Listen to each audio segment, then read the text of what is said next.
التمسك بالأثر نجاه. 22ാമത്തെ ചോദ്യം. കം സനതൻ ആശൻ നബിയു സല്ലല്ലാഹു അലൈഹി വസല്ലമ ബിമക്ക ബഅദ നുബുവത്തി വഖബലൽ ഹിജറ. നബി ആയതിനു ശേഷം മുഹമ്മദ് സല്ലല്ലാഹു അലൈഹി വസല്ലമ മക്കയിൽ എത്ര കാലം ജീവിച്ചു? മക്കയിൽ നിന്ന് പിന്നെ മരിക്കുന്നവരെ മക്കയിലായിരുന്നില്ല. മക്ക വിട്ടിട്ട് മദീനത്തേക്ക് ഹിജറ പോകുന്നുണ്ട്. ഹിജറ എന്ന് പറഞ്ഞാൽ സ്വന്തം നാടും വീടും സമ്പത്തും ഒക്കെ ഉപേക്ഷിക്കുകയാണ് ഹിജറിൻ്റെ അർത്ഥം. ഹിജറ എന്ന് പറഞ്ഞാൽ ഉപേക്ഷിക്കുക എന്നർത്ഥം. അപ്പോൾ ദീൻ സംരക്ഷിക്കാൻ ഈ നാട്ടിൽ മക്കയിൽ നിൽക്കുമ്പോൾ ദീൻ സംരക്ഷിച്ച് ജീവിക്കാൻ, മുറുകെ പിടിച്ച് ജീവിക്കാൻ കഴിയില്ല. പല നിലയ്ക്കുള്ള പരീക്ഷണങ്ങളും ബുദ്ധിമുട്ടിക്കലും പ്രയാസങ്ങളും പരിഹാസങ്ങളും ഒക്കെയാണ്.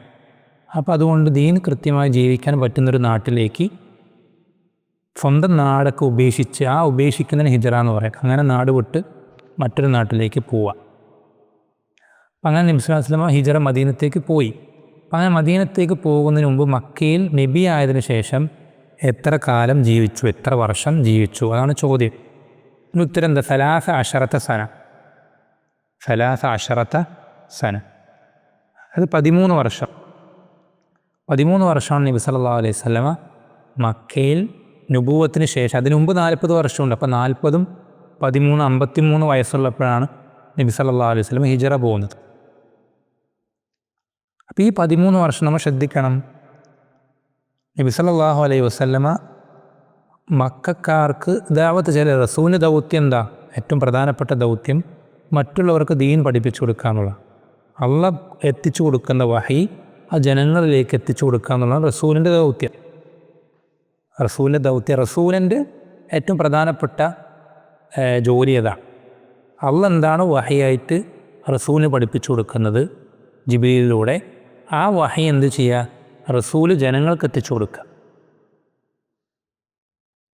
അപ്പം നബി സല്ലല്ലാഹു അലൈഹി വസല്ലമ ആ ഒരു ദൗത്യത്തിലായിരുന്നു മക്കയിൽ.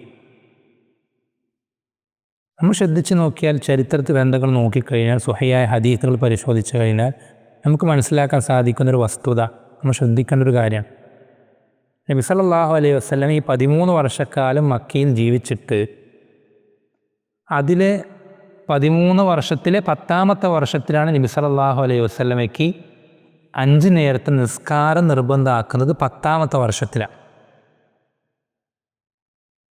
എന്നുവെച്ചാൽ നമുക്കറിയാം, ദീനിൽ ഏറ്റവും വളരെ പ്രധാനപ്പെട്ട പ്രവർത്തനമാണ് എന്ത്? നിസ്കാരം എന്നുള്ളത്. ആ നിസ്കാരം പോലും 10 വർഷങ്ങൾ കഴിഞ്ഞിട്ടാണ് നിർബന്ധമാക്കപ്പെടുന്നതെങ്കിൽ ഈ 10 വർഷം നബി സല്ലല്ലാഹു അലൈഹി വസല്ലം എന്താ ജനങ്ങൾക്ക് പഠിപ്പിച്ചു കൊടുത്തത്? വളരെ ചിന്തിക്കേണ്ട വിഷയമാണ്. ഈ 10 വർഷക്കാലം നബി സല്ലല്ലാഹു അലൈഹി വസല്ലമ അള്ളാഹു വഹിയായിട്ട് അവതരിപ്പിച്ച എന്ത് കാര്യമാണ് പഠിപ്പിച്ചു കൊടുത്തത്? അത് തൗഹീദാണ്. ചരിത്ര ഗ്രന്ഥങ്ങൾ കാണാൻ നബി സല്ലല്ലാഹു അലൈഹി വസല്ലമ അള്ളാഹു സുബ്ഹാനഹു പരസ്യമായി പ്രബോധനം ചെയ്യാൻ, ആദ്യം പരസ്യമായിട്ടല്ല, ആദ്യം രഹസ്യമായിട്ട് പേഴ്സണലായിട്ട് ഓരോരുത്തരെ പോയി കണ്ട് സംസാരിച്ച്, എന്നുവെച്ചാൽ ഇസ്ലാമിലേക്ക് കടന്നു വരും, മുസ്ലിം ആകാൻ കൂട്ടാക്കും എന്നൊക്കെ തോന്നുന്ന, അങ്ങനെ പ്രതീക്ഷിക്കുന്ന ആളുകളോട് നേരിട്ട് പോയി സംസാരിച്ചിട്ട് എന്ത് ചെയ്യും? അവരൊക്കെ ഇസ്ലാം അവർക്ക് പറഞ്ഞു കൊടുക്കുമ്പോൾ അവർ മുസ്ലിമീങ്ങളാവും. അങ്ങനെയാണ് ആദ്യമൊക്കെ ദഅവത്ത് നടത്തിയിരുന്നത്. പിന്നെ 2-3 വർഷങ്ങളൊക്കെ കഴിഞ്ഞിട്ട് അള്ളാഹ് പരസ്യമായിട്ട് ദഅവത്ത് ചെയ്യാൻ അനുമതി കൊടുക്കുമ്പോൾ നബി സല്ലല്ലാഹു അലൈഹി വസല്ലം മക്കയിലെ പട്ടണങ്ങളിൽ ചെന്നുകൊണ്ട് അവരോട് ഉറക്കെ പറയുന്നത്, ഖൂലൂ ലാ ഇലാഹ ഇല്ലല്ലാഹ് തുഫ്ലിഹൂ, ജനങ്ങളെ നിങ്ങൾ ലാ ഇലാഹ ഇല്ലല്ലാഹ് പറയും, നിങ്ങൾ അത് അംഗീകരിക്കുക, അതിൻ്റെ വക്താക്കളാവൂ, നിങ്ങൾക്ക് വിജയിക്കാം. ഇതാണ് ആദ്യമായിട്ട്. ഇത് തന്നെയാണ് ഈ 10 വർഷക്കാലം. വേറൊന്നുമില്ല എന്ന് പറഞ്ഞാൽ അടിസ്ഥാനപരമായി ചില സ്വഭാവ മര്യാദകളും അങ്ങനത്തെ കാര്യങ്ങളൊക്കെ ഉണ്ടെന്നല്ലാതെ ഈ 10 വർഷക്കാലം ജനങ്ങൾക്ക് ആവർത്തിച്ച് പഠിപ്പിച്ചുകൊണ്ടേയിരിക്കുന്നത് തൗഹീദാണ്, ലാ ഇലാഹ ഇല്ലല്ലാഹ്. അതിൽ പ്രത്യേകിച്ച് അത്ഭുതപ്പെടാനൊന്നുമില്ല. കാരണം തൗഹീദ് ഉണ്ടെങ്കിലേ ഇസ്ലാമുള്ളൂ, തൗഹീദ് ഇല്ലാത്ത മുസ്ലിമല്ല അല്ലേ? അതുകൊണ്ടല്ലേ നൂഹ് അലൈഹിസ്സലാം തൻ്റെ സമൂഹത്തിന് 950 വർഷം തൗഹീദ് തന്നെ പഠിപ്പിച്ചു കൊടുത്തുകൊണ്ടിരിക്കുന്നത്. ഈ തൗഹീദ് എത്ര പഠിപ്പിച്ചാലും, എത്ര അത് നമ്മൾ പറഞ്ഞു കൊടുത്താലും നമ്മൾക്ക് മടുപ്പുണ്ടാക്കാൻ പാടില്ലാത്തൊരു വിഷയമാണ്. നമ്മുടെ ഹൃദയത്തിൽ എപ്പോഴും നമ്മൾ ഓർമ്മ പുതുക്കിക്കൊണ്ടേയിരിക്കേണ്ട കാര്യമാണ്. ഏറ്റവും ആഴത്തിൽ നമ്മൾ പഠിച്ചുകൊണ്ടേയിരിക്കേണ്ട വിഷയം. പിന്നീടാണ് എന്ത് ചെയ്യുന്നത്, ഹിജറ അല്ല അഫ്വാൻ, നബി ആക്കപ്പെട്ടതിന് ശേഷം 10-ാം വർഷത്തിലാണ് 5 നേരത്തെ നിസ്കാരം, അത് ഇസ്രാ മിഅ്റാജ് എന്ന് പറയുന്ന സംഭവം. ആ സംഭവത്തിലാണ് 5 നേരത്തെ നിസ്കാരം നിർബന്ധമാക്കപ്പെടുന്നത്. ഇസ്രാ മിഅ്റാജ് എന്ന് വെച്ചാൽ, ഇസ്രാ എന്ന് വെച്ചാൽ രാത്രി യാത്ര എന്നർത്ഥം. ഒറ്റ രാത്രി കൊണ്ട് നബി സല്ലല്ലാഹു അലൈഹി വസല്ലം മക്കയിൽ നിന്ന്, മസ്ജിദുൽ ഹറമിൽ നിന്ന് മസ്ജിദുൽ അഖ്സയിലേക്ക് ഒറ്റ രാത്രി എന്ന് വെച്ചാൽ മക്കയിൽ നിന്ന് ഫലസ്തീനിലേക്ക്. അന്നത്തെ കാലത്ത് മക്കയിൽ നിന്ന് ഫലസ്തീനിലേക്ക് പോകണമെങ്കിൽ ഏകദേശം ഒരു 2 മാസം 3 മാസമെങ്കിലും എടുക്കും, ഒറ്റ വൺ സൈഡ് മാത്രം. തിരിച്ചിങ്ങോട്ടാണെങ്കിൽ 4 അല്ലെങ്കിൽ 5 അല്ലെങ്കിൽ 6. ഇത്രയും ദൂരം അന്നത്തെ കാലത്ത് യാത്ര ചെയ്യാനുള്ള ഒരു ദൂരത്തേക്ക് നബി സല്ലല്ലാഹു അലൈഹി വസല്ലം ഒറ്റ രാത്രി കൊണ്ട് സഞ്ചരിച്ച് തിരിച്ചു വരിക. എന്ന് മാത്രമല്ല, മിഅ്റാജ് എന്ന് പറഞ്ഞാൽ ഈ മസ്ജിദുൽ അഖ്സയിൽ നിന്ന്, അവിടെ നിന്ന് 7-ാം ആകാശത്തേക്ക് അള്ളാഹു സുബ്ഹാനഹു വ തആല നബി സല്ലല്ലാഹു അലൈഹി വസല്ലം ഉയർത്തുക. 7 ആകാശങ്ങൾക്ക് മുകളിൽ നിന്നിട്ടാണ് റബ്ബുമായിട്ട് നേരിട്ട് സംസാരിക്കുന്ന രംഗത്തേക്ക് എത്തുക. സാധാരണ വഹി കിട്ടുക എങ്ങനെയാണ്? ജിബ്രീൽ അലൈഹി ഇസ്ലാം മുഖേനയാണ്. പക്ഷെ റബ്ബുമായിട്ട് നേരിട്ട് സംസാരിക്കണം. നമ്മൾ ശ്രദ്ധിക്കണം, ഒരു ഇബാദത്തും റബ്ബ് നേരിട്ട് നിർബന്ധമാക്കിയിട്ടില്ല, എന്തല്ലാതെ, നിസ്കാരമല്ലാതെ. അത് നിസ്കാരത്തിൻ്റെ പ്രാധാന്യത്തെ അറിയിക്കുന്ന കാര്യമാണ്. ബാക്കിയെല്ലാം ജിബ്രീൽ അലൈഹി ഇസ്ലാം മുഖേന വഹിയിലൂടെയാണ്. പക്ഷേ നിസ്കാരം നേർക്ക് നേരെ റബ്ബിൻ്റെ അടുക്കിലേക്ക് വിളിച്ചു വരുത്തിയിട്ട് എന്ത് ചെയ്യണം? നേർക്ക് നേരെ നിർബന്ധമാക്കുകയാണ്. അത് നിസ്കാരത്തിൻ്റെ പ്രാധാന്യത്തെ അറിയിക്കുന്ന വിഷയമാണ്.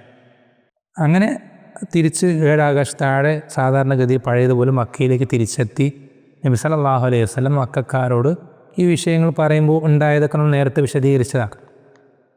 എന്താണ്? നബി സല്ലല്ലാഹു അലൈഹി വസല്ലം ഈ കാര്യങ്ങൾ പറഞ്ഞപ്പോൾ മക്കക്കാരെ പരിഹസിക്കാം, കളിയാക്കാം. അവർ ഇത് മുഹമ്മദ് എൻ്റെ മറ്റൊരു മണ്ടത്തരം എന്നുള്ള രൂപത്തിൽ പറഞ്ഞു നടക്കാൻ ആരംഭിക്കാം. അപ്പോൾ എല്ലാവരും എടുക്കലും ഇങ്ങനെ, കണ്ടോ മുഹമ്മദ് ഇങ്ങനെയൊക്കെ പറയുന്നുണ്ട്, ഇതെന്ത് ദീനാണ്, ഇതെന്താണ് ഇങ്ങനെയൊക്കെ പറയുന്നതൊക്കെ പറഞ്ഞിങ്ങനെ നടക്കുമ്പോൾ അവർ ആരെ കാണാൻ? അബൂബക്കർ റളിയല്ലാഹു അൻഹുവിനെ കാണാം. അബൂബക്കർ റളിയല്ലാഹു അൻഹു അടുക്കലേക്ക് ഇവർ പോയിട്ട് ഇങ്ങനെ പറയും, നിൻ്റെ കൂട്ടുകാരൻ എന്തൊക്കെയോ പറയുന്നുണ്ട്. എന്താണ് പറഞ്ഞതെന്ന് ചോദിക്കുമ്പോൾ അവർ പറയും, ഒറ്റ രാത്രി കൊണ്ട് അവൻ എന്ത് ചെയ്തത്രേ, മസ്ജിദുൽ അഖ്സ വരെ പോയി തിരിച്ചു വന്നത്രേ, അവിടെ നിന്ന് 7 ആകാശങ്ങൾക്ക് മുകളിലേക്ക് കയറിപ്പോയി എന്നൊക്കെയാണ് നിൻ്റെ കൂട്ടുകാരൻ പറയുന്നതെന്ന് പറയുമ്പോൾ അദ്ദേഹം ഒറ്റൊരു മറുപടി പറയുള്ളൂ, എന്താ? ഇൻ കാന ഖദ് ഖാലഹു ഫഖദ് സദഖ. മുഹമ്മദ് അങ്ങനെ പറഞ്ഞിട്ടുണ്ടെങ്കിൽ അത് സത്യമാണ്. അത്രയേ ഉള്ളൂ. നമുക്ക് നമ്മുടെ റസൂൽ സല്ലല്ലാഹു അലൈഹി വസല്ലം സംബന്ധിച്ച് ഉണ്ടായിരിക്കുന്ന നിലപാട് അത്രയേ ഉള്ളൂ. നബി സല്ലല്ലാഹു അലൈഹി വസല്ലം പഠിപ്പിച്ചെന്നതാണെങ്കിൽ അതിൻ്റെ ശരിക്കുള്ള സ്വഹാബത്ത് മനസ്സിലാക്കിയ അർത്ഥം ഈ രൂപത്തിലാണെങ്കിൽ അത് സത്യമാണ്. അത് നമ്മുടെ ബുദ്ധിക്ക് യോജിക്കുന്നില്ലെങ്കിലും സയൻസിൻ്റെ തിയറിക്ക് ഒത്തുവരുന്നില്ലെങ്കിലും നാട്ടുകാരുടെ താല്പര്യങ്ങൾക്ക് എതിരാകുന്നുണ്ടെങ്കിലൊക്കെ അങ്ങനെ തന്നെ. നബി സല്ലല്ലാഹു അലൈഹി വസല്ലം പഠിപ്പിച്ചെന്നതാണെങ്കിൽ അത് സത്യമാണ്.